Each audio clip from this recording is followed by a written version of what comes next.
Primeiro nós vamos então, como tema de hoje,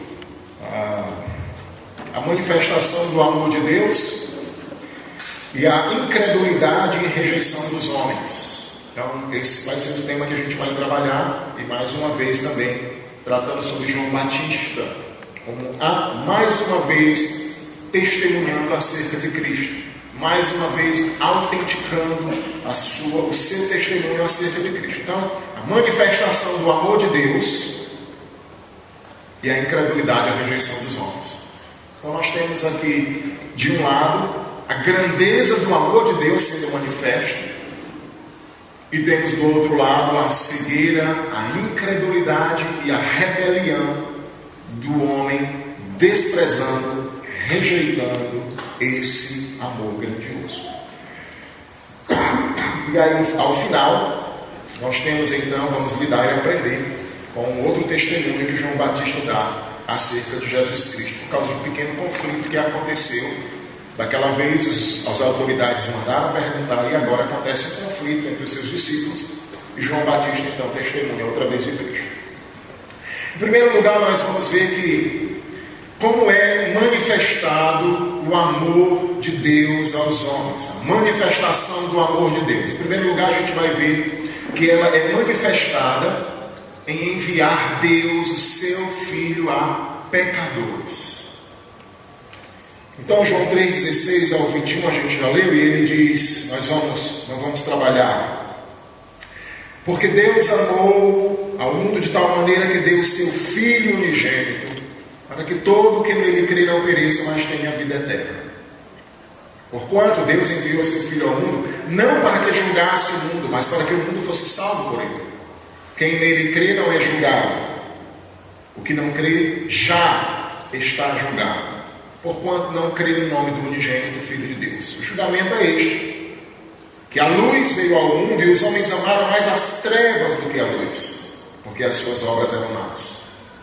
Pois todo aquele que pratica o mal aborrece a luz e não se chega para a luz, a fim de não serem arguidas as suas obras. Quem pratica a verdade aproxima-se da luz, a fim de que suas obras sejam manifestas, porque feitas em Deus. Então, a manifestação do amor de Deus, como ela se manifestou? Em enviar o seu Filho para salvar pecadores e rebeldes. Esse versículo de João 3,16, na realidade eu ia pregar só nele hoje, mas fazendo alguns cálculos em relação ao ano e ao número de capítulos e a divisão, aí eu preferi então trabalhar todo o texto. Mas esse versículo do amor, ele fala em primeiro lugar da atitude de Deus em amar. Deus decidiu amar. Então esse texto nos ensina que Deus é um ser pessoal. Deus não é uma força impessoal. Aqui fala que Deus ama, Deus se relaciona. Então mostra uma personalidade em Deus. E uma outra coisa que a gente aprende é a atitude de Deus, porque Deus amou. O que é esse amor? Esse amor é o amor ágape, que é o amor que pensa no outro, é aquele amor que está disposto a ter perdas, é aquele amor que está disposto a ter danos, favorecendo a uma outra pessoa.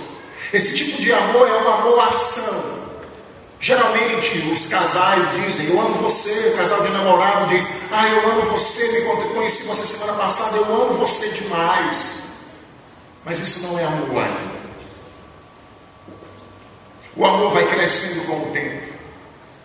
O amor geralmente ele vai crescendo dentro do casamento.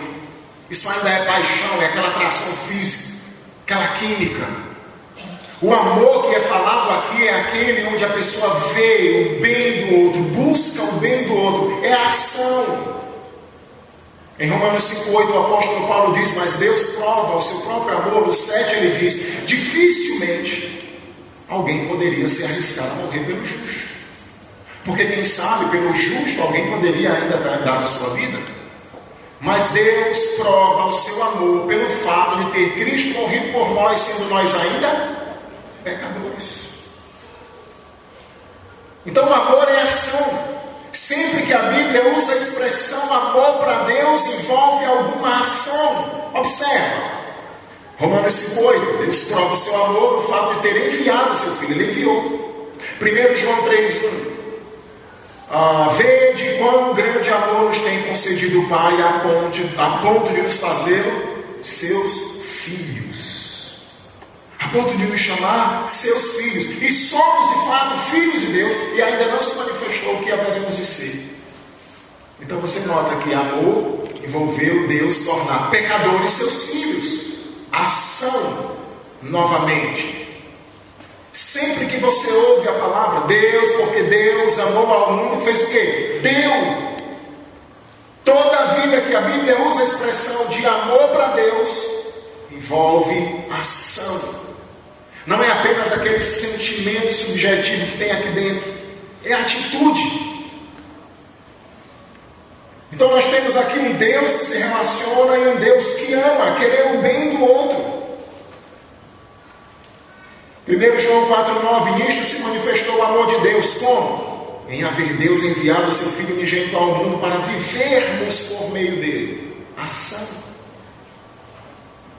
Então nós temos a atitude de Deus, ele decide amar. Amar é uma decisão, é como perdão. Ai pastor, eu ainda não perdoei porque eu ainda não senti assim, sabe? Eu ainda não senti aquele negócio. Não existe isso, meu querido. Não existe esse negócio de sentir alguma coisa para perdoar e para amar. Amar é uma decisão.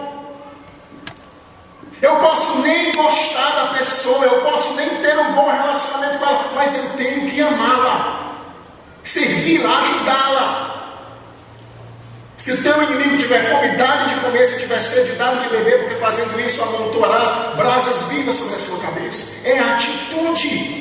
Eu não gosto, eu não me relaciono bem, eu nem conheço direito, mas eu vou amá-lo. Esse menino que a gente viu aqui no começo é o Vinícius, sobrinho de Alexandre e Marta, 5 anos de idade, 7 anos de idade.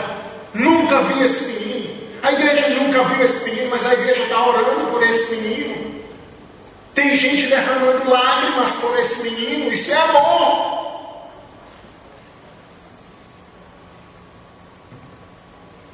Mas nós também temos, além da atitude de Deus em decidir amar, nós temos a grandeza do amor. A Bíblia diz de tal maneira. Você sabe o que é que significa a palavra inefável? Inefável significa que não há um adjetivo para qualificar. Inefável significa que não há uma palavra que descreva. Então João não conseguiu encontrar nenhum termo para qualificar o amor de Deus. Porque Deus amou de forma tão grandiosa, porque Deus amou superlativamente, porque Deus amou, João não encontrou um termo, uma qualificação, uma palavra, e ele diz, porque Deus amou de uma tal maneira, porque ele não encontra nada para descrever. Fala da grandeza desse amor. Deus amou o mundo de tal maneira. Por que ele não encontra? Porque simplesmente ele deu o melhor que ele tinha. Não dá para expressar. Geralmente quando a gente faz um bazar, a gente traz, olha lá no guarda-roupa ou alguma coisa. Raramente alguém compra uma coisa lá. Raramente. Mas eu vou comprar umas 2 sandálias novas, umas 3 blusas e uma calça para doar para o bazar. Não, a gente vai no guarda-roupa, vai na cozinha, olha se tem alguma coisa. Tem uma batedeira nova, eu vou dar essa daqui. Geralmente a gente faz isso. Mas Deus não, ele olhou e ele viu de tudo que ele tinha, o seu próprio Filho unigênito. A grandeza do amor.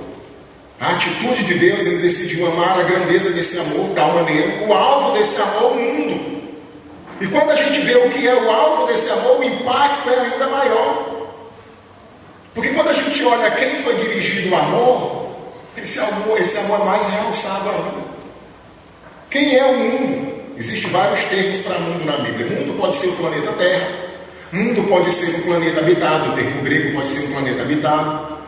Mundo pode ser o sistema dirigido por Satanás, esse sistema de ideologias aí que está aí, conduzindo o mundo inteiro. Satanás está levando cativo, isso é mundo.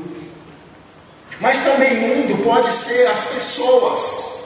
E o contexto da palavra mundo aqui é exatamente esse. Deus amou ao mundo, amou as pessoas, Agora, quem são as pessoas? São aquelas que desobedecem a Deus, são pecadores, rebeldes, desobedientes. São pessoas que transgridem suas leis e suas normas diariamente. Porque não eram pessoas boazinhas, não. Talvez se um dos meus filhos estivesse precisando de um rim, alguns de vocês até, sei lá, vamos vir aqui fazer um teste para ver se é compatível com o da Radassa.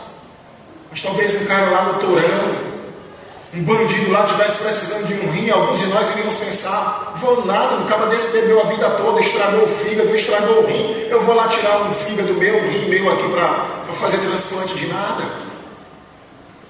E quando Deus olha dos céus, Salmo 14 diz isso, que Deus olha dos céus para os filhos dos homens, Ele se encurva e olha, para ver se há alguém que busque a Deus, para ver se há alguém que entenda.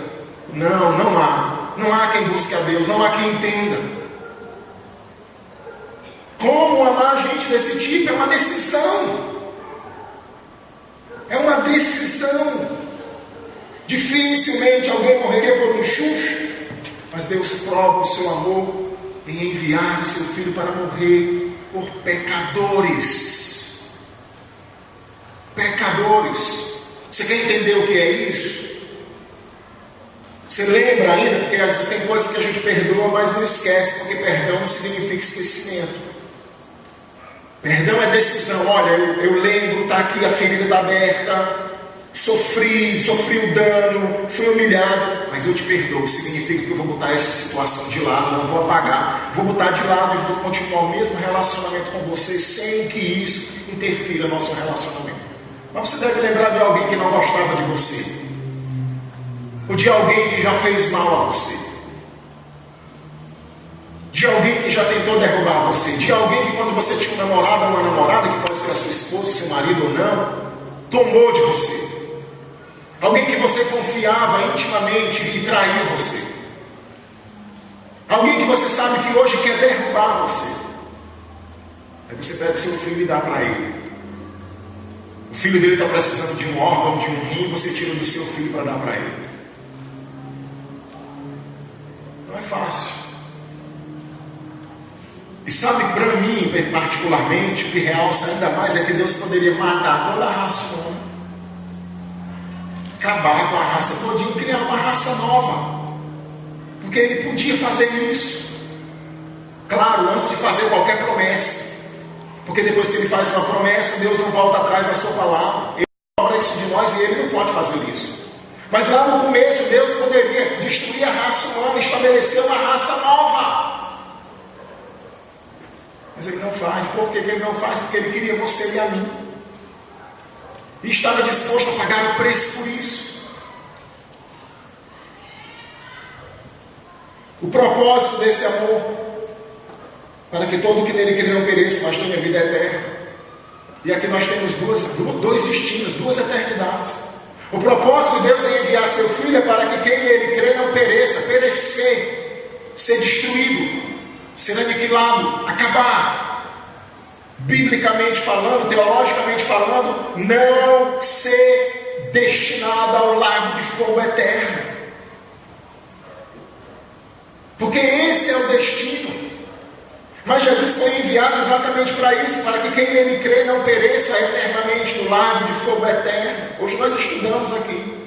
Um dia vai ter o grande trono branco. Um dia esses filminhos de o juízo final, que é apenas uma destruição do planeta Terra, vai acontecer onde o próprio planeta vai ser destruído, o universo e todas as pessoas que já viveram vão comparecer perante o tribunal, o grande trono branco. Jesus foi enviado para isso. E nós temos dois destinos, porque ele diz que para quem nele crê não pereça, mas, ao contrário de perecer, tenha a vida eterna. Então nós encontramos dois destinos eternos. Jesus disse que achou prantos, ranger de dentes, lugar de trevas, o fogo nunca se apaga. E o outro é um lugar onde não há choro, não há luto, não há pranto, nada impuro vai entrar lá, nenhuma maldição que acomete o nosso mundo hoje vai entrar lá, nem nada abominável. apenas por meio de Cristo, com esse propósito. Então nós temos a atitude de Deus, Ele decide amar. Nós temos a grandeza desse amor, que é de tal maneira. Nós temos o alvo desse amor, que é o mundo. E nós temos o propósito do amor, para que quem crê não seja condenado, mas tenha a vida eterna. Uma outra forma da manifestação do amor, além dele ter enviado o seu Filho, é o propósito pelo qual Ele enviou. No versículo 17 diz: porque Deus enviou seu Filho ao mundo não para que o mundo fosse salvo, não para que julgasse o mundo, mas para que o mundo fosse salvo por Ele. Então qual foi o propósito de Deus em enviar seu Filho ao mundo? É simples. Deus poderia julgar o mundo, irmãos. Sabe o que era que poderia ter acontecido na primeira vida de Cristo? Mesma coisa que aconteceu com Sodoma e Gomorra. Veio 3 anjos do céu. Um deles era o Senhor Jesus Cristo, uma teofania, uma vinda antes da encarnação, é o que a gente chama de teofania, uma manifestação. E esse anjo ficou conversando com Abraão e os outros dois, que eram o Senhor, e os outros dois foram para Sodoma e Gomorra. Tiraram Ló de lá, e o juízo veio sobre Sodoma e Gomorra. E Ló ainda clamou, e Abraão ainda clamou: se tiver 50 justos, eu não destruo, e 40 também não, e 30, não destruo. E Senhor, desculpa, mas se tiver só 20, eu não destruo. Senhor, se tiver 10 justos em Sodoma, eu não vou destruir Sodoma. E não tinha nem 10 justos em Sodoma, porque não tinha nenhum justo em Sodoma. Porque lá em Gênesis 13 diz que eram grandes pecadores diante do Senhor os moradores de Sodoma, desde o maior até o menor deles. E sabe o que era que Jesus poderia ter vindo fazer aqui? Destruir, julgar, pegar todo mundo de surpresa e destruir a humanidade, condenar a humanidade.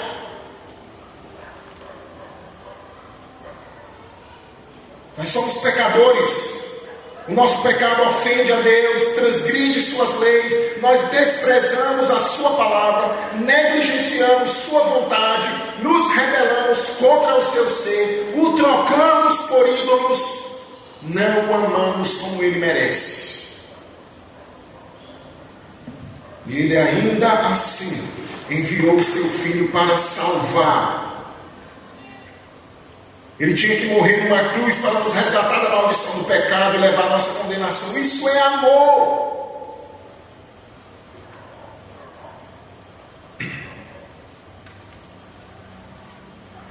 Isso fica muito comprovado na mulher adulta. Se tinha uma pessoa que poderia condenar aquela mulher a Cristo, porque ela transgrediu contra ele, o 7º mandamento diz: não adulterarás. Aquela mulher foi pega em flagrante adultério. Ou o cara estava na casa dela, ou ela na casa do cara, ou ninguém sabe como é que foi, mas o que a gente sabe é que ela estava tendo relações sexuais ilícitas. E foi pega em flagrante e levada diante do Senhor, e o Senhor poderia julgar porque Ele é Deus, o único que poderia. Mas depois que Ele bota para correr lá o pessoal que queria matá-lo, ele está escrevendo no chão com a cabeça baixa, e ele olha para a mulher e levanta a cabeça e pergunta: mulher, onde estão os teus acusadores? Ninguém te condenou? E a mulher diz: não, Senhor. E ele diz: eu também não te condeno. Eu também não te condeno. Vai e não peques mais.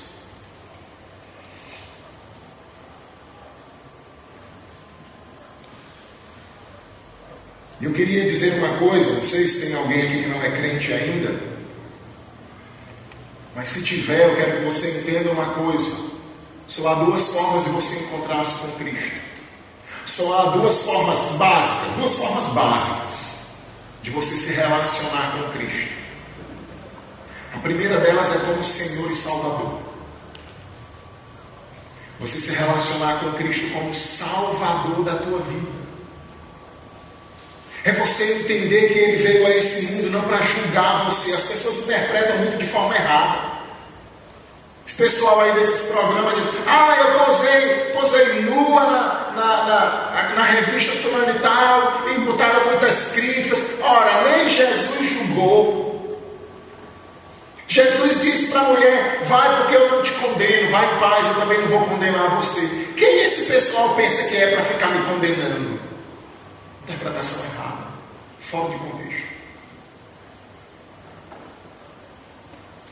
A primeira forma de você se relacionar com Cristo é como Salvador e como Senhor.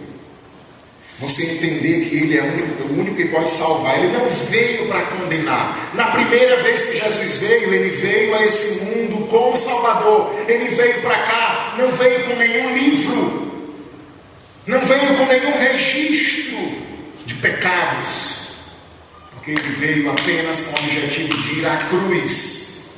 Em Lucas 19:10, quando Zaqueu se converte, Jesus diz: porque o Filho do Homem veio para buscar e salvar o que se havia perdido. Mas eu tenho uma triste e dura notícia para dizer para você: que se você não se relacionar com Cristo como Salvador e Senhor, você vai ter que se relacionar com Ele e encará-lo como juiz. Juiz. Em João 5:22, desse mesmo evangelho, Jesus ensinou que o Pai a ninguém julga, mas ao Filho confiou todo julgamento. Em Mateus 25, Jesus diz, versículo 31, quando vier, pois, o Filho do Homem, na sua glória, com seus santos anjos, se assentará no trono da sua glória, reunirá todas as nações diante dele, e apartará uns dos outros, como um pastor aparta dos cabritos dos bodes. E então dirá aos que estiverem à sua direita: vinde benditos, e aos da sua esquerda vai dizer: apartai-vos de mim, malditos. O julgamento do grande trono branco, Apocalipse capítulo 20. Eis que vi um grande trono branco e um que se assenta sobre ele, de cuja presença fugiu a terra e o céu, e não se achou lugar para eles. Vi também os mortos, grandes e pequenos, poderosos, insignificantes, postos em pé diante do trono, e abriram livros. E abriu um outro livro, o livro da vida. O mar entregou os mortos que neles estavam, o inferno deu os mortos que haviam ali, e foram julgados um por um segundo as suas obras. A morte e o inferno foram lançados para dentro do lago de fogo. Esta é a segunda morte. Se você não aceitar a Jesus como Salvador, como Senhor, aquele que pode perdoar você, levar a sua culpa na cruz, você vai ter que encarar a ira do Cordeiro. Você vai ter que enfrentar o Cordeiro como juiz. E aqui eu vou relembrar uma ilustração que eu fiz numa outra pregação. Quando um jovem, um filho, percebe que seu pai ou sua mãe estão muito zangados e diz: quando você chegar da aula, nós vamos ter uma conversa séria. Geralmente o filho passa naquele momento da aula pensando: meu Deus, o que será que ele quer conversar ou ela quer conversar comigo? Quando um patrão chega para você meio que furioso e ele diz: segunda-feira você vem aqui no meu escritório, você não vai pensar em outra coisa no final de semana.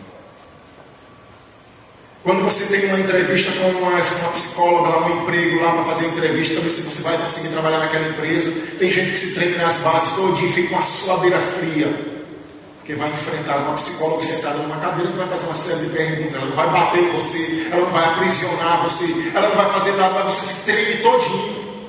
Seu coração começa a palpitar. E o que dizer quando a gente for encarar a Deus? A gente não, melhor dizendo, aqueles que forem encarar, porque nós não vamos encará-lo como juiz. Você já parou para pensar nisso? Encarar a Deus como juiz. O Senhor de toda a glória, o Senhor Jesus Cristo sentado num trono. E não é o papai, a mamãe, o filhinho, a vovó, a titia, a família reunida, o cachorro e o gato. É um por um. É você sozinho diante do trono.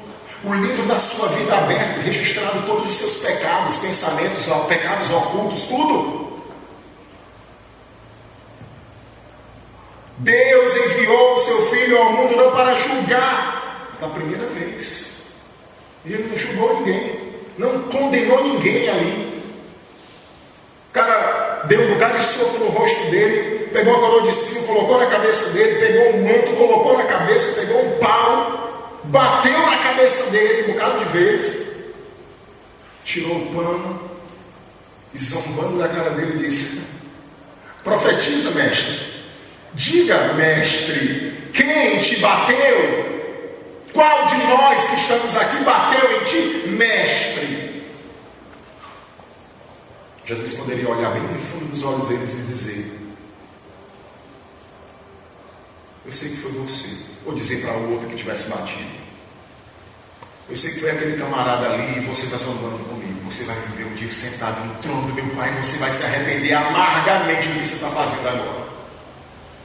Mas ele não disse nada. Ele não veio para julgar. Ele veio para morrer. Ele sabia qual era o seu destino ali, qual o seu propósito maior em ter vindo aqui. Versículo 18. A prova do amor em enviar o seu Filho para nos livrar da condenação. Em primeiro lugar, ele envia o seu Filho para salvar pecadores rebeldes. Em segundo lugar, ele envia seu Filho não para condenar. Em terceiro lugar, ele envia seu Filho para nos livrar da condenação, como ele diz no verso 18. Quem crê nele não é julgado, quem não crê já está julgado. É interessante que essa forma condenado na nossa língua portuguesa, nas formas nominais, né? Ela é do tempo do particípio. O professor Bezerra aí, né? Que é o nosso mestre na área da gramática do português. Então, a palavra condenado no português ela é particípio, lá das formas nominais. Mas na língua grega ela está conjugada no passado perfeito. Qual a importância da gente saber disso? Que na língua grega ela é conjugada no passado perfeito. É porque isso significa um estado atual baseado em uma ação no passado. Em esmiuçando tudo isso, eu quero dizer para você que quem não crê já está condenado. Você que não é crente, você que não é nascido de novo, você não precisa fazer nada para ir para o inferno. Você não tem que mudar nada na sua vida para você ser condenado no dia do grande trono branco. Você não precisa fazer nada para mudar a trajetória que você já está correndo agora. Porque a sua condenação já está com você. Sua condenação já está com você. Ele não está dizendo vai ser condenado. Quem não crê vai ser condenado, não. Já está. Você entende isso? Isso é simplesmente desesperador. Agora sabe qual é a verdade? É que quando a gente está morto ou cego, a gente não acredita nisso. Vários irmãos me procuraram aqui domingo passado, enquanto eu cheguei daqui para ali. Ai, pastor, se eu não fosse crente eu teria me convertido hoje. Ai, o outro, pastor, que mensagem. Se eu não fosse crente eu teria sido hoje. Ai, pastor, quase que eu queria me converter. E eu vim dizendo todo o tempo: irmão, é porque você já é crente. Irmão, é porque o seu entendimento já foi aberto. Irmão, você já tem a iluminação de Deus. É só por isso. Você consegue enxergar. Porque se alguém dissesse para você: olha, a tua família está toda amarrada debaixo de uma laje de 2 toneladas e tem uma cordinha lá e um cara com um revólver apontando e uma faca no outro lado, dizendo que ou você vai lá ou ele vai cortar a corda e a laje vai cair todinha em cima da sua família. E você iria correndo para salvar a sua família.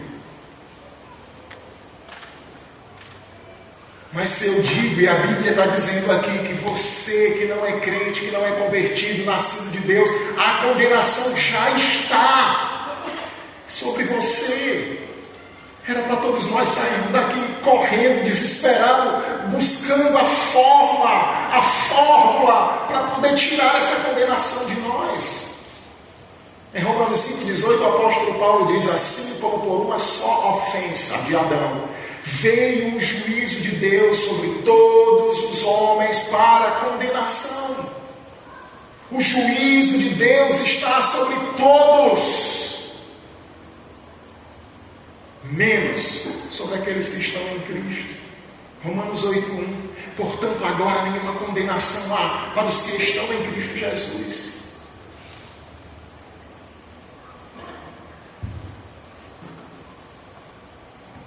Mas a absolvição é oferecida de graça. De graça. Mas ela está sendo rejeitada. E aqui nós encontramos o quarto ponto dessa mensagem.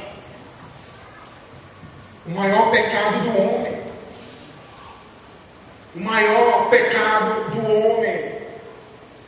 A sua incredulidade. Porque a condenação é esta. O julgamento é este. A luz veio ao mundo e os homens amaram mais as trevas do que a luz, porque suas obras eram más. Porque todo que pratica o mal aborrece a luz e não se chega para a luz. Você já observou quando você está reunido com seus parentes ou amigos de trabalho, que você começa a falar de Bíblia, de Jesus, ele já começa a ver, lá vem o cara lá falar da aleluia, glória a Deus, né? Ou então, lá na família, que tem mais intimidade, não, tu lá vem com esse negócio de crente de novo, de santinho, e blá, blá, blá, blá, blá. É uma forma de quebrar o assunto, mudar o assunto. Por quê? Porque falar de Bíblia incomoda. Onde você estiver, a mais densa trevas, ou as mais densas trevas que você tiver dentro de uma caverna, se você acender um palito de fósforo, por menor que seja, ele vai incomodar as trevas, porque ele já não vai ser plena trevas. Quando você fala sobre a Bíblia, ele incomoda. Quando você fala de santidade, arranha quem não está vivendo em santidade. Quando você fala de amor, arranha a quem não anda no amor. Quando você fala que roubar, que mentir, que adulterar é pecado, arranha quem está vivendo a mentira, o adultério e a falsidade. Você já observou que quando um casal de namorado está lá na minha rua, lá tem umas árvores lá, e de vez em quando a gente passa, a gente chega, tem um casal lá fazendo algumas coisas erradas. E eles vão para debaixo da árvore, no escurinho, porque a árvore produz sombra da luz do poste. E ali eles estão revelando que eles querem fazer alguma coisa errada. Por isso que eles procuram as trevas. Porque quem quer namorar de forma decente vai para a luz.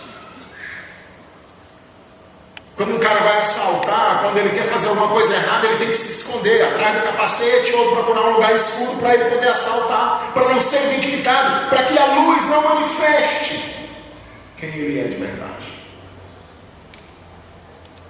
Então, João está dizendo que a combinação é essa. A luz veio ao mundo, a salvação veio ao mundo, mas os homens amaram mais as trevas do que a luz. Lembra que esse discurso ainda é de Jesus para Nicodemos. Olha, você tem que nascer de novo, vem do sol, você não sabe de onde vem, você não sabe para onde vai, assim tudo que é nascido de Deus. Como Moisés levantou a serpente no deserto, o Filho do Homem tem que ser levantado, para que quem nele crê não pereça, mas tenha vida eterna. Porque Deus amou o mundo de uma tal maneira que deu o seu Filho unigênito. Mas olha, Nicodemos, a combinação é esta. A luz veio ao mundo. Os homens amaram mais as trevas do que a luz, porque suas obras eram más. E qual era o contexto de trevas? Bem, poderia ser o conhecimento natural. Aquilo que cada pessoa diz, não, eu quero viver assim. Papai me ensinou assim, vovô me ensinou assim, vovó era da igreja tal, me ensinou assim, eu vou viver assim. Isso é trevas. Práticas normais, naturais, a teologia natural, a religião natural, a idolatria natural. Permanecer nas trevas significa rejeitar aquilo que Jesus ensinou e continuar vivendo da forma natural. Seja um mundanismo, seja uma teologia, seja um conjunto de doutrinas.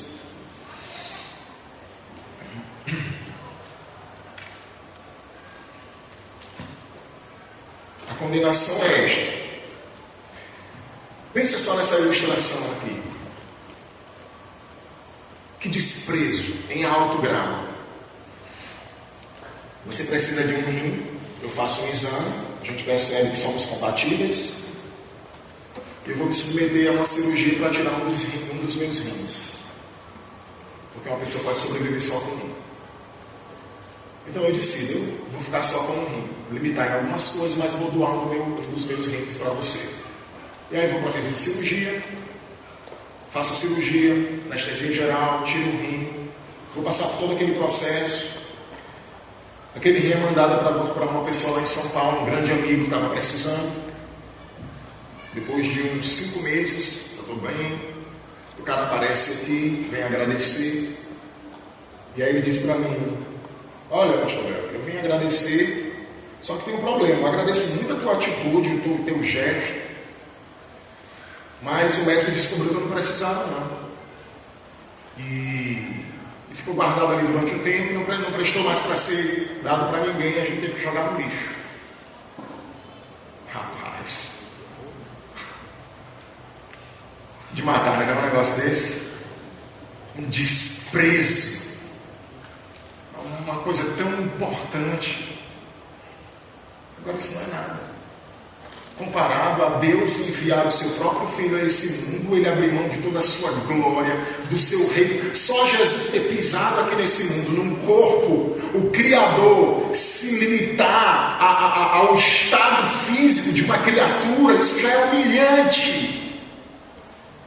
Aí ele vem de lá para cá, abandona toda a sua glória, vem, se autolimita no uso do seu poder, chega aqui, vai morrer. E a gente, como diz em Hebreus capítulo 10, do 27 em diante, pisando o sangue da aliança, desprezando o sacrifício. Eu já falei isso outras vezes aqui. Uma vez a gente estava evangelizando, estava passeando no horto, e o meninozinho, desde a hora que a gente saiu do carro até lá em cima: quer que eu cante um bendito? Quer que eu cante um bendito? Quer que eu cante um bendito? Quer que eu cante um bendito? Meu filho, eu não quero. Você quer que eu cante um bendito? Quer que eu cante? Aí já estava tão assim, eu disse: meu filho, cante um bendito de Jesus. Jesus, negócio de Jesus. Eu disse: você sabe quem é Jesus? Jesus morreu por você. Jesus é o dono de tudo. Ele disse assim: ele morreu porque ele quis. Quem me dá tudo é o meu padrinho, quem me dá tudo é ele. E aquele menino não estava com piadinha, aquele menino não estava, era pura ignorância. Quem me dá tudo é ele. E Jesus morreu porque quis. Aquele menino não sabia quem era Jesus. Morreu porque quis. E é verdade. Mas a pior condenação vai ser essa. O pior pecado não é o roubo, não é o assassinato, não é o adultério, não é a mentira. O pior pecado é a rejeição do Filho. É a consciência da rejeição. É pior ainda para você que conhece, você que já ouviu, você que sabe que Jesus morreu na cruz por você, e você rejeita porque você prefere o mundo, você ama mais as trevas. Quantas pessoas vêm a essa igreja, a outras igrejas, a inúmeras igrejas, vez após vez, vez após vez, vez após vez, escuta, mas pensa no seu coração: eu não posso, eu não estou preparado, eu não posso deixar meu forrozinho agora, eu não posso deixar de pegar minhas menininhas agora, eu não posso deixar minhas bebidas agora, eu ainda tenho muita coisa errada na minha vida, e se eu me converter eu vou ter que deixar agora, e eu não estou preparado. É rejeição. E a condenação é essa: rejeitar o maior presente que a humanidade poderia receber, rejeitar o maior presente da sua alma.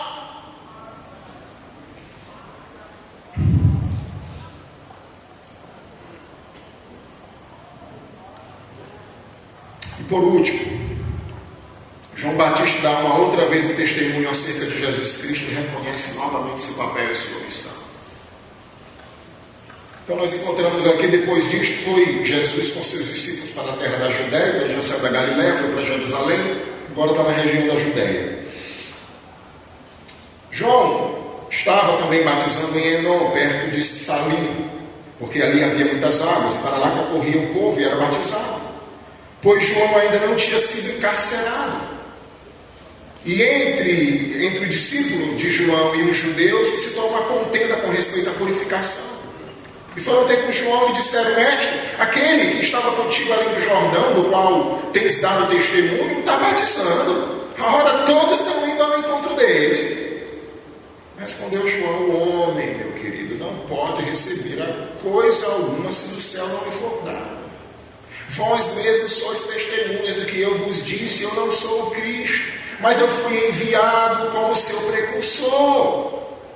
O que tem o noivo é a noiva, o amigo do noivo que está presente e ouve muito, se regozija por causa da voz do noivo. Pois esta alegria já se cumpriu em mim. Convém que ele cresça, que eu diminua. Bem poderia ser o louvor final de hoje. Eu não preciso ser reconhecido por ninguém. A minha glória é fazer com que conheçam a Ti e que diminua eu, para que Tu cresças, Senhor, mais e mais. O que é que nós encontramos aqui nesse trecho, daqui para o final? Certo pregador uma vez, e acontece muito por aí, principalmente com esses caras aí que são top, né? Vamos chamar agora, irmãos, o nosso conferencista internacional. O irmão foi graduado pela faculdade de Cambridge. Ele tem mestrado em Harvard. O seu doutorado foi feito na Universidade de Oxford. Vamos chamar agora o nosso conferencista internacional, Fernando das Plantas. O pregador chegou lá e pegou o microfone e disse: irmãos, esse que vos fala aqui agora é um indigno servo de Jesus Cristo. E começou o seu sermão. Aquele cara sabia qual era o seu papel. Muitas vezes nós somos seduzidos pela fama. John Piper, alguns anos atrás, John Piper é um dos grandes pregadores da atualidade, com um conhecimento incrível, uma humildade também do mesmo tamanho. E alguns anos atrás ele decidiu se autodisciplinar.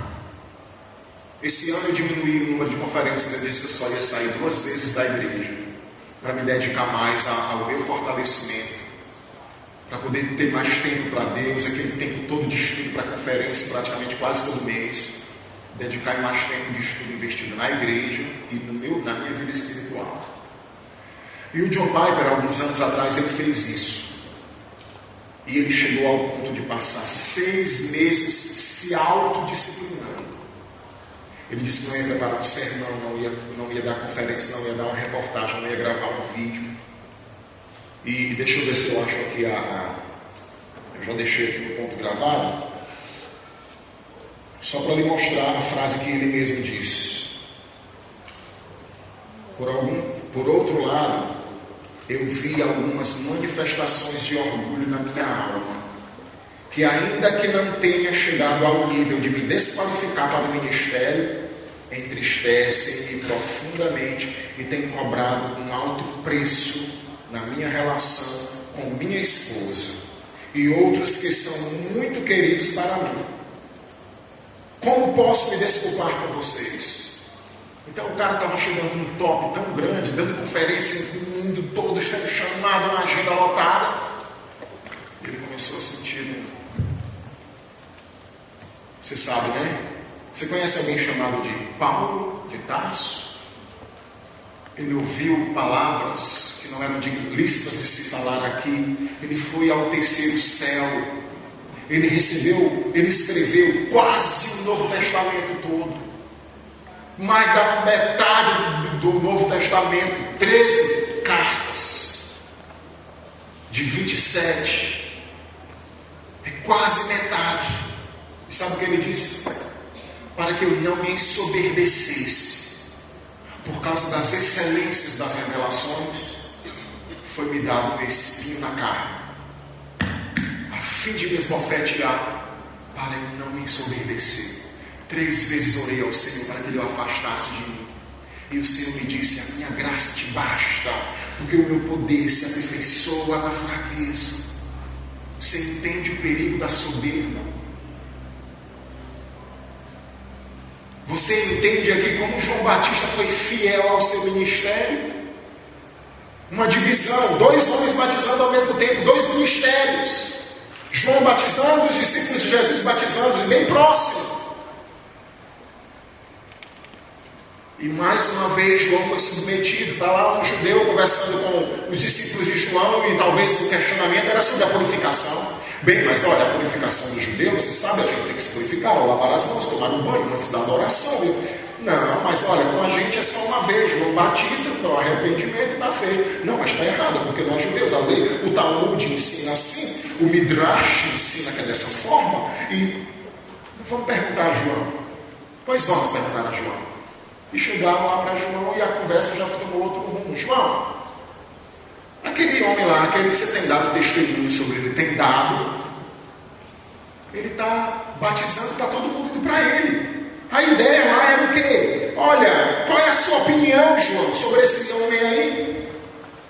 Ou, parece que esse rapaz aí, ele não tem muita consideração a você. Você batizou, você fez as coisas, tem anunciado, mas ele não está nem aí para você, porque ele está levando todo mundo, João.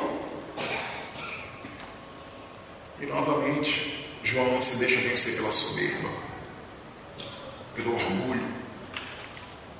Talvez uma outra pessoa, um neófito, ouvindo um elogio daquele, estou me comparando lá com Jesus, nós estamos batizando, temos o mesmo nível. Foi isso que aconteceu com Satanás. Foi isso que aconteceu com Satanás, tão lindo, tão poderoso, tão belo, tão inteligente, se enganou. Vou colocar o meu trono acima do trono do Altíssimo, serei semelhante ao Altíssimo, porque ele tem sede de ser adorado. E é por isso que Paulo, ensinando a Timóteo, ele diz: não coloque nenhum presbítero, pastor, para ser um neófito, para que não incorra na condenação de Satanás, se ensoberbeça, não tem estrutura para assumir e administrar aquilo.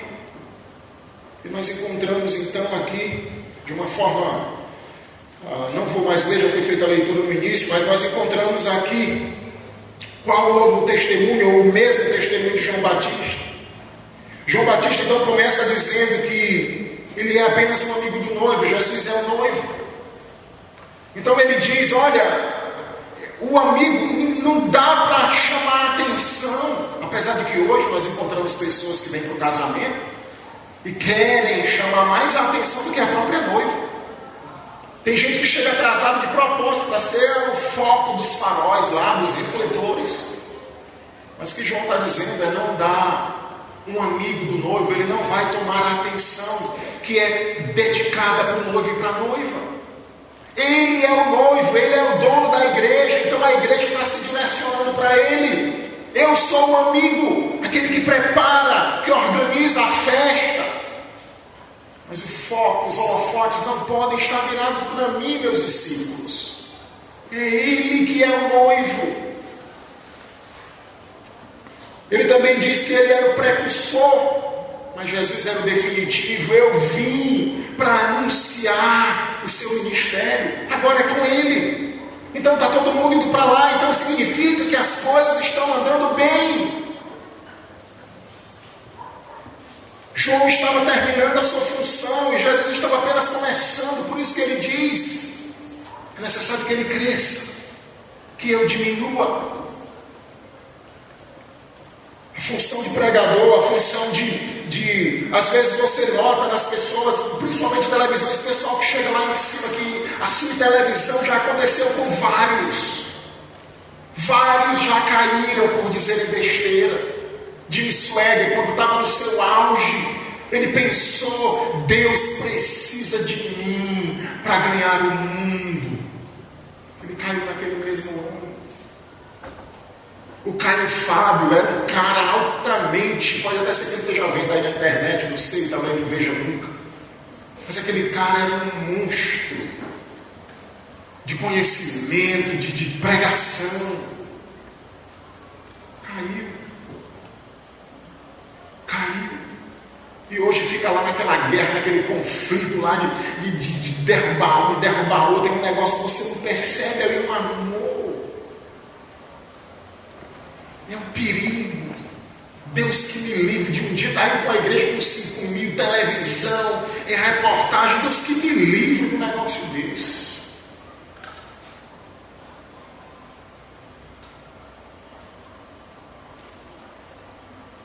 É necessário que ele cresça quer aparecer mais do que o próprio Jesus Cristo. Tem gente que numa pregação às vezes exalta mais a si mesmo do que o próprio Jesus Cristo.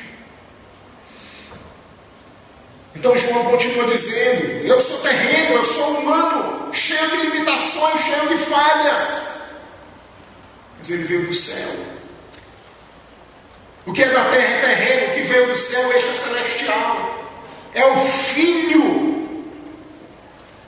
É o Filho. A quem o Pai tem confiado todas as suas obras nas suas mãos.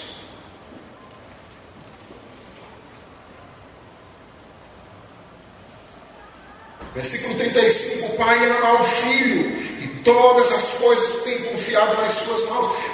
Eu me lembro quando, lá em Aquiraz, quando vinha um juiz de fora, geralmente passava um tempo lá, e muitas vezes tinha uns caras na turma, na época da turma, tinha uns garanhões assim, o cara estava namorando, né, rapaz, chegou um juiz novo, tu vai ver a menina, rapaz, tu é doido, chegou uma menina linda, filha do juiz.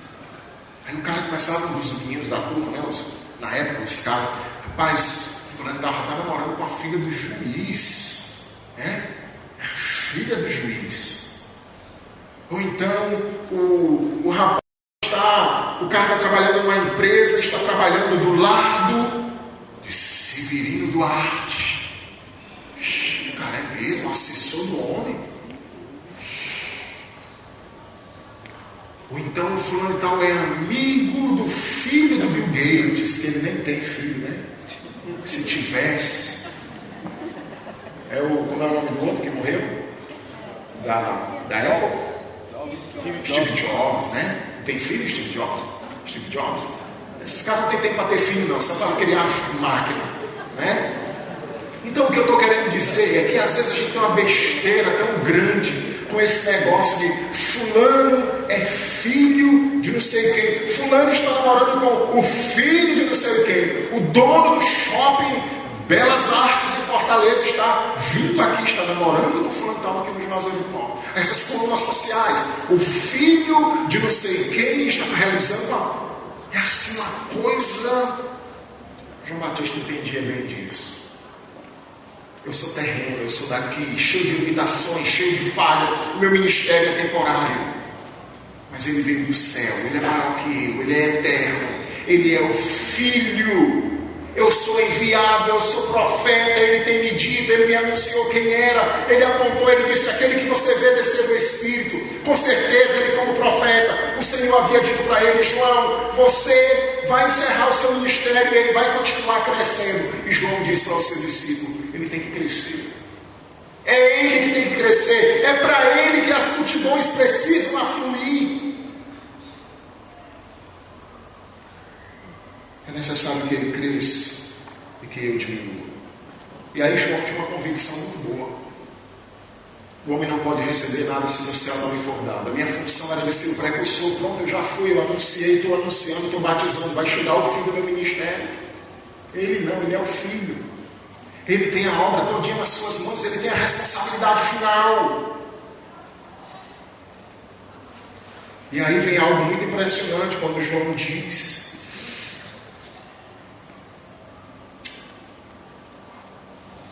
Quando ele diz no versículo 31, quem vem das alturas certamente está acima de todos. Ele é maior.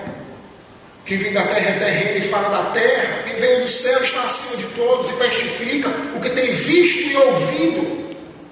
Ele fala com autoridade. Eu falo porque o Pai tem me dito, mas ele veio de lá. Ele ouviu, ele viu, ele sabe. Ele é maior que eu.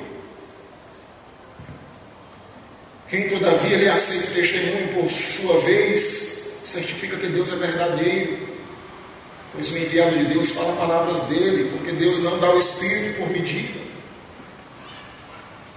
Versículo 36, então, por isso, quem crê no Filho tem a vida, presente no indicativo, tem a vida eterna, tem, não é terá, um dia, quem sabe, talvez, tem, presente no indicativo, já é hoje. Quem crê no Filho tem vida eterna. Então você nota que as duas condições, você já vive hoje a sua condição eterna. Todos nós aqui já vivemos hoje a nossa condição eterna. Quem é salvo já tem vida eterna, quem vai para o inferno, para o juízo, tem o juízo eterno. Já está vivendo a condenação. Vamos trazer então algumas aplicações para as nossas vidas. Primeira delas, quero dizer para você e relembrar para você, que a gente geralmente utiliza esse versículo para evangelizar, mas a gente nunca lembra que ele também é para nós. E aqui é para você que acha que você é um lixo, que não vale nada, que ninguém se importa com você. Eu quero relembrar para você: Deus ama você. Eu não costumo fazer isso não, mas eu queria que você fizesse isso agora. Feche os teus olhos, por favor,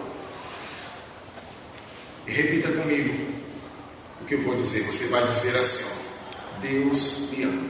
Certo?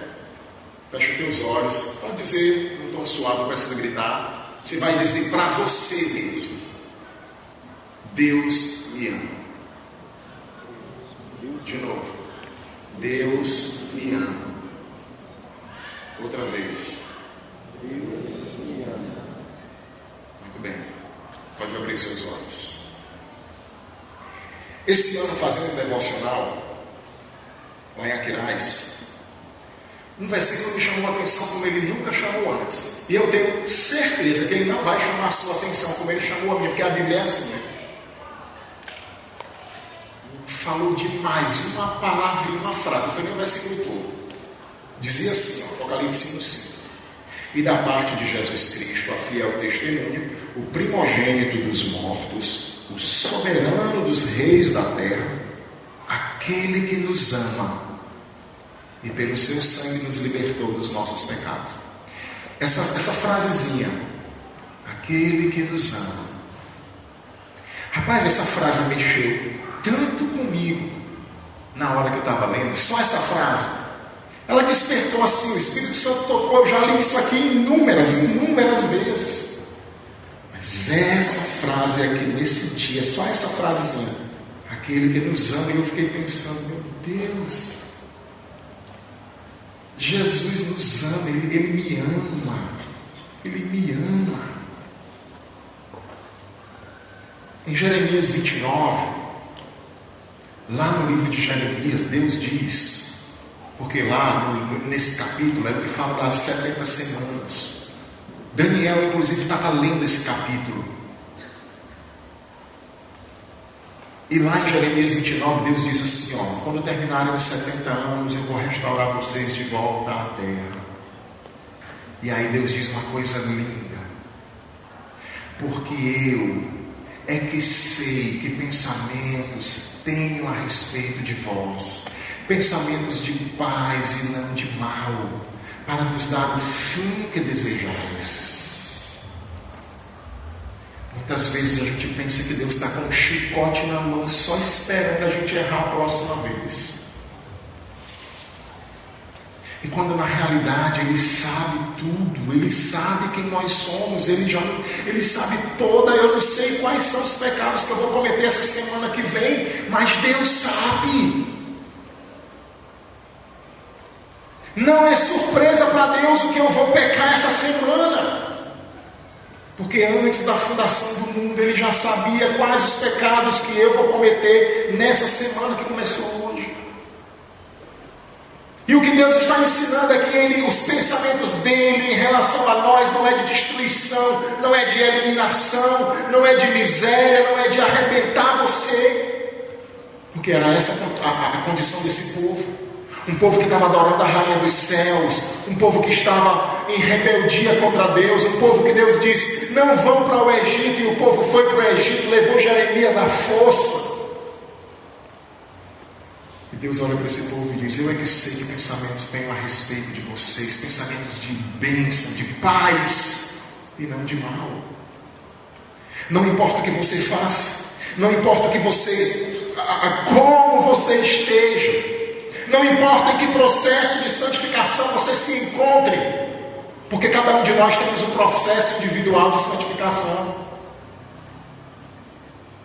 Não importa se você está com depressão, se você tem medo, se você não tem medo, se você tem dúvidas na sua vida, se você está plenamente confiante, Deus ama você. Ele já deu a maior prova disso. Eu já falei isso outras vezes. Tem hora que o curso da nossa vida parece que desandou todinho. Eu estou olhando para chegar ali e parece que eu estou voltando numa descida bem aqui. Mas não importa. O que importa é que Deus me ama. O que importa é que Deus ama você. E eu vou repetir o que eu já vim falando aqui vez após vez. Deus não pode amar você mais do que o que Ele já ama. Ele já deu o melhor que Ele tinha. Esse amor dele não é como o nosso. Se eu tiver uma esposa submissa, se eu tiver uma esposa agradável, eu a amo incondicionalmente. Mentira. O amor de Deus é incondicional. Não depende de nada que você faça. Não depende do que você é. Ele decidiu amar você e ama a maneira mais profunda possível. Então não se deixe enganar com suas emoções. Deus ama você. Aqui eu vou repetir de novo para você que não é crente. Você só tem duas escolhas. Ou você é acolhido pelo Salvador, ou você vai enfrentá-lo como juiz. Não tem outra opção. Se você rejeitar Cristo, rejeitar o sacrifício dele na cruz, a condenação já está sobre você. Ele quer te tirar da condenação. Em Colossenses 2,13 diz que nós estávamos mortos pelas transgressões da nossa vida, mas Ele nos deu vida juntamente com Cristo, perdoando todos os nossos delitos, perdoando. Ele riscou o escrito de dívida que era contra nós. Aceite-o como seu Salvador, entregue-se, viva para Cristo, ame-o, ou rejeite-o para sempre. Ensinando a verdade. Aqui eu quero dizer para você, meu irmão, que tem influência sobre outras pessoas, você que aconselha, você que é amigo. Os discípulos de João Batista chegaram para ele e disseram: mestre, sabe aquele homem que o senhor tem falado sobre ele? Ele está batizando e está todo mundo indo para lá. Seria a hora de João. Mas é mesmo, esse cara não tem muita consideração não, né? João aproveitou para ensinar a verdade. Como é que a gente aplica isso aqui nas nossas vidas? Muitas vezes uma pessoa vai chegar para você com um pensamento errado sobre a igreja, sobre a liderança da igreja, sobre o pastor, sobre o irmão, a fuxicar, a falar mal. Nossa tendência é de murmurar mesmo, é de reclamar mesmo que esteja tudo bem. Então faça como João Batista. Aproveita a oportunidade e fala. Ensina. Eu digo isso para os diáconos: olha, você vai chegar na casa de alguém e vai dizer: porque o pastor velho, que blá blá blá blá blá, porque a nossa igreja é muito fraquinha, não sei o que, não sei o que, porque isso aqui é errado, porque o irmão fulano de tal. Aí pior ainda, se o cara que está ouvindo a pessoa tiver a mesma opinião, aí o negócio complica, né? Então o que ele tem que fazer? Ensina o certo. Ensina o que é certo. Faz como ele fez. Ensinou uma verdade. Mas ele sabia que ele dizendo isso, ele poderia até perder os próprios discípulos dele. Rapaz, ele tem que crescer, eu tenho que diminuir. O que é que os discípulos dele iam? Puxa, não diz a Bíblia, né? Mas pode até ser que eles tenham pensado: então, mestre, é sem futuro a gente seguir o Senhor. Vamos logo para lá, porque já que é Ele que tem que aumentar, crescer, então não está dando muito futuro seguir aqui. Você não, João Batista. Era isso que ele estava dizendo. Duro. Uma mensagem dura. Mas é ensinar a verdade. Ai, mulher, não aguento mais meu marido. Não dá mais. Meu marido está me espancando. Ensina a verdade. Ai, a minha esposa é uma mulher muito nojenta e só vive brigando, não faz nada de casa. Pastor, eu vim aqui. Irmão, a verdade é essa. Ai, pastor, é porque o irmão fulano de tal, eu não gosto muito da cara dele, aquele jeito dele boçal. Irmão, a Bíblia diz aqui assim, inclusive Provérbios 27 diz que Leais são as feridas feitas pelo que ama. Não é todo mundo que repreende, não, que diz uma verdade em amor. Então ele está dizendo que leal é uma ferida, às vezes uma palavra, um conselho certo, mas os beijos de quem odeia são enganosos. Fulano chega para você para se aconselhar, você diz uma verdade, ixi, não gostei. Aí vai se aconselhar com outra pessoa, mulher, homem, fulano, faz o que está na tua cabeça, segue o teu rumo de qualquer jeito. Isso é comparado a um beijo enganoso. Mas o conselho verdadeiro, a Bíblia chama de uma ferida leal. Faça como João Batista, defendendo a Cristo em vez de João Batista. Eu quis trazer esse ponto aqui, porque muitas vezes, irmãos, a gente vê a empolgação dos irmãos. Tem uma cidade aqui que eu fui dar uma conferência há alguns anos atrás. A cidade lá era cheia de bandeirinha vermelha e azul na cidade. E os crentes da cidade eram tudo envolvidos, sabe? No dia que tinha um comício do pessoal da bandeira azul, o povo do azul vinha para a igreja. Quando alguém ia com a blusa vermelha para o culto, os irmãos já ficavam lá, ele está trazendo, não era proibido de azul e de vermelho no período de eleição, por causa da cor dos partidos políticos. Irmãos, muitas vezes a gente defende, eu vejo gente defender batista regular, e é um negócio, ama mais o batista regular do que Cristo. Às vezes tem até vergonha de defender Cristo, mas o batista regular vai até para a cadeia. Irmão que vai defender o colega fulano e tal, o partido político, defende a doutrina que aquele negócio lá que apareceu para Saul era um demônio que vai defender, que já escreveu um livro todinho com as... Irmãos, defenda a Cristo. É claro que nós temos que tomar um partido. Nós somos batistas regulares. Nós temos que defender. O camarada está falando mal do meu pastor. Não, deixa para lá, está falando do pastor, não é de Cristo. Também não estou querendo ir para esse outro lado. Porque se eu ouvir alguém falando mal de você, eu vou defender e vou atrás de saber por que ele está falando.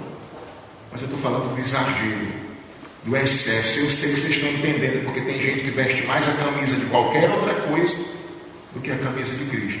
Defende uma doutrina, defende um partido, defende uma denominação, defende uma pessoa, e quando chega na hora de o professor lá está falando mal de Cristo, o cara na roda de amigo do trabalho está difamando Cristo, o cara não abre a boca. Mas se falar qual era, se foi um demônio ou se foi Samuel que apareceu para Saul, aí ele vai brigar com unhas e dentes. Se vai defender se é melhor ser presbiteriano, batista regular ou assembleiano, aí ele vai brigar com unhas e dentes. Se é PT da Dilma ou é o PSDB de não sei quem, aí ele briga com unhas e dentes. Defenda Cristo. Faça como João Batista. Mestre, sabe aquele que tu tem dado testemunho? Está todo mundo indo para lá. Meu querido, o homem não pode receber nada se não for do céu. Ele tem que crescer e eu diminuir. Foi bonita a atitude dos discípulos, mas eles não entenderam. Não entenderam. Ele cresce e eu diminua. Outra lição para nós. Muitas vezes a gente consegue um cargo, fazemos alguma coisa a mais na igreja, ficamos logo em evidência, e a gente começa a crescer, uma fase perigosa.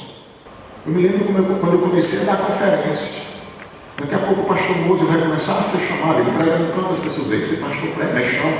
Ei, o senhor vai dar conferência, aí pronto, aí começa.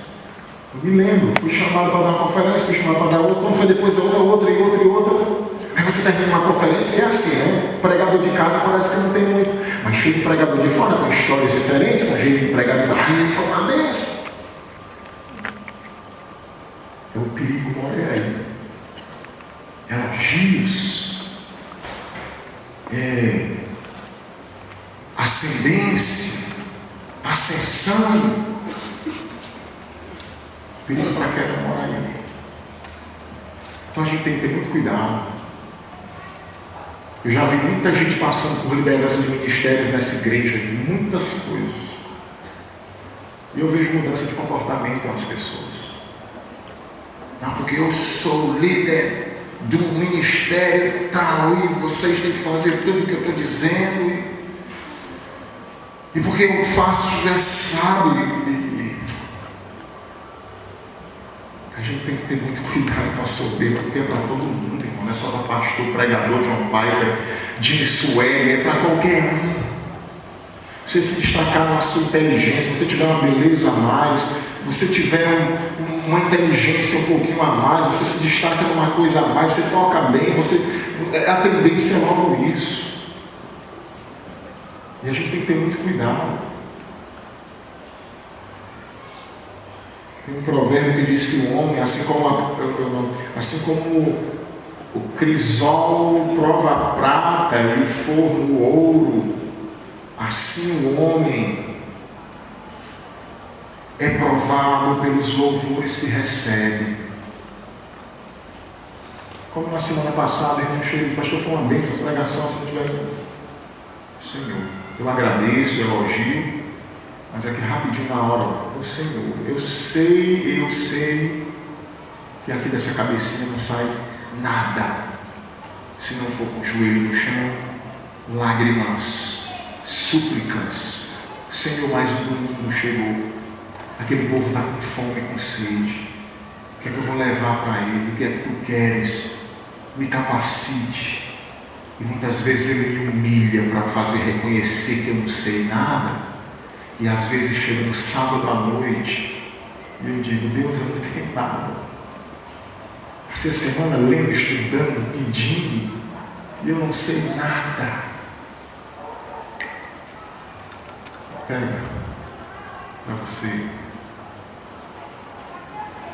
um risco. Não se compare com ninguém, irmãos. Aceite o que Deus estabeleceu para você. Vou confessar uma coisa que eu nunca falei para ninguém. No começo do meu ministério eu comparei com muita gente. Coitado, estava começando a me mexer. Fulano estava com uma igreja do tamanho não sei que tamanho, o outro do tamanho não sei que tamanho. Aí é o primeiro erro. A gente quer que a nossa igreja seja do tamanho das outras. Como se o número de pessoas seja padrão de definição e glória para Deus. Você está pastoreando uma igreja com 3 pessoas, pastoreie com fidelidade, porque foi 3 que Deus lhe deu. Você está pastoreando uma igreja com 300, pastoreie as 300 com fidelidade, porque foi 300 que Deus lhe deu. Você está pastoreando uma igreja com 10.000, pastoreie as 10.000 com fidelidade, porque foram 10.000 que Deus lhe deu.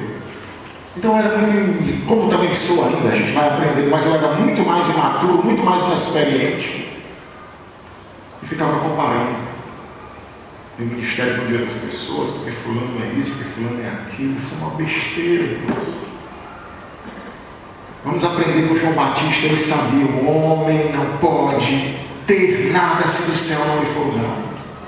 A cor do seu cabelo, a beleza que você tem, ou se não tem, a inteligência que você tem, ou se não tem, o nível que você é, o que não é, a graduação que você tem, o que não tem, as habilidades que você tem, o que não tem, foi Deus quem deu para você, Ele quer que você use especificamente para a glória dele, do jeito que Ele fez.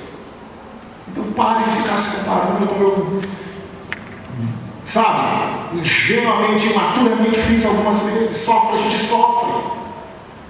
Deus nos chamou todo mundo, senão Ele poderia ter uma fábrica de robozinho e ter feito todo mundo igual, com o mesmo cabelo, a mesma cor de pele, a mesma inteligência, as mesmas habilidades. Ele não quer isso. Ele quer você do jeito que você é. Ele ama você do jeito que você é.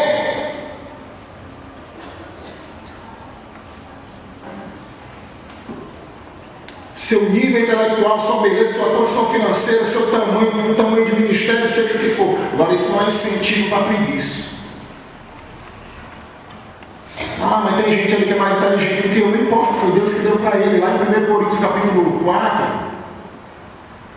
quando Paulo diz: e o que é que tu tens que tu não tenhas recebido? Quem te faz diferente?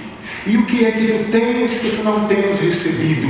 E se tu recebestes, por que tu te glorias como se não tivesse recebido? Como se tivesse vindo de ti mesmo?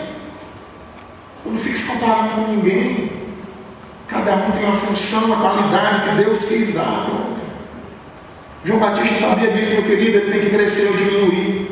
O homem não pode receber nada do que do céu não lhe for dado. A minha função que eu recebi é de ser o precursor dele. Pronto.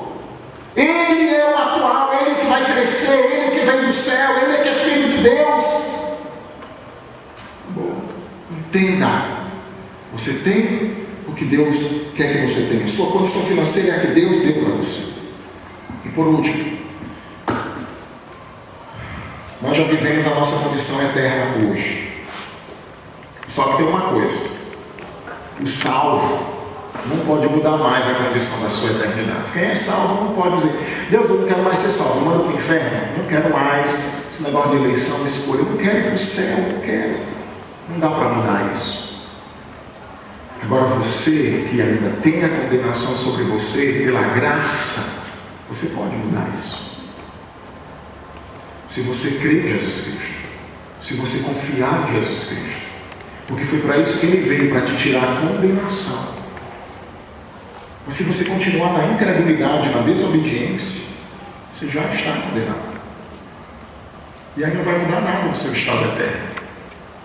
Mas o Senhor quer salvar você, Ele quer perdoar você. Creia em Jesus Cristo, aceite-o como Salvador único da sua vida. E se há alguém aqui esta noite que entendeu essa pregação, movido pelo Espírito Santo, quer hoje deixar a vida de desobediência, de rebeldia, e partir para uma nova vida com Cristo, reconhecendo como seu Salvador, reconhecendo que foi o maior presente de Deus, por favor, faça o sinal onde você estiver. Você tem consciência dessa decisão que você está tomando, de entregar a sua vida a Jesus Cristo?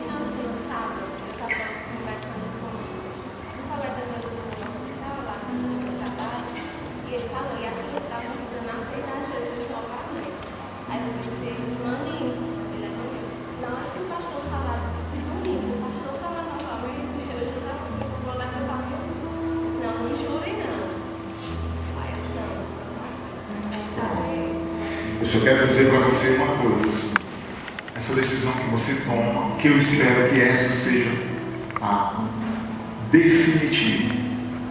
A gente não pode ficar tomando decisão e depois sair dessa. Você precisa entender que Ele já morreu por você, já pagou o preço por todos os seus pecados. Ele morreu na cruz por você. E quando você toma essa decisão, é uma vez por todas, definitivamente. Estou disposta a entregar minha vida a Cristo. Custe o que custar, o preço que vier, a minha vida eterna. E eu sei que é só por meio dele. Então que Deus te abençoe. E que a palavra de Deus possa te fortalecer. E que você nunca mais venha que Ele te sustente pela cor. Certo? Como é o teu nome? Como é, Graça? Tia. Tá bom. Quem mais? Há mais alguém que gostaria de tomar essa decisão? Quem é? Nós temos mais. É a família, só a esposa? Marido, esposa e marido? Graças a Deus por isso. E aqui nós temos uma outra pessoa aqui na frente também. É a tua amiga, Selma? É o quê? Sobrinha?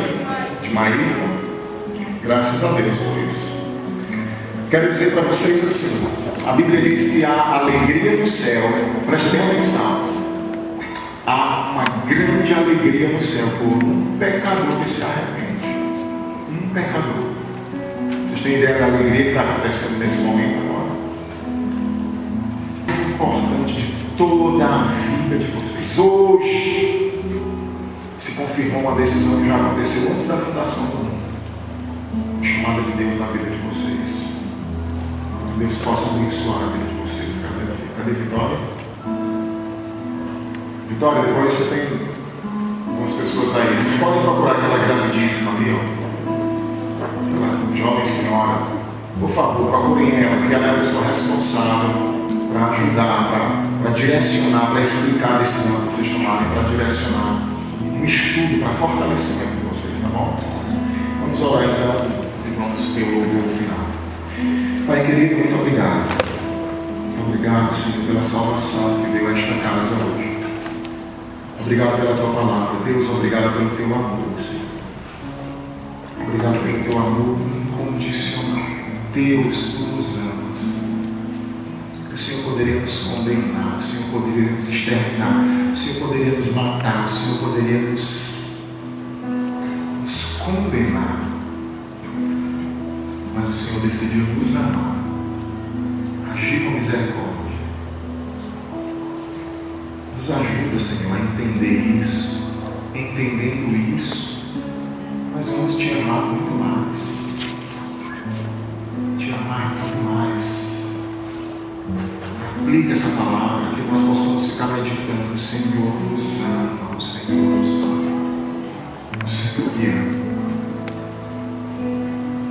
Obrigado pela fidelidade de João Batista. Nunca ter deixado a soberba subir ao seu coração. Reconhecer o seu papel.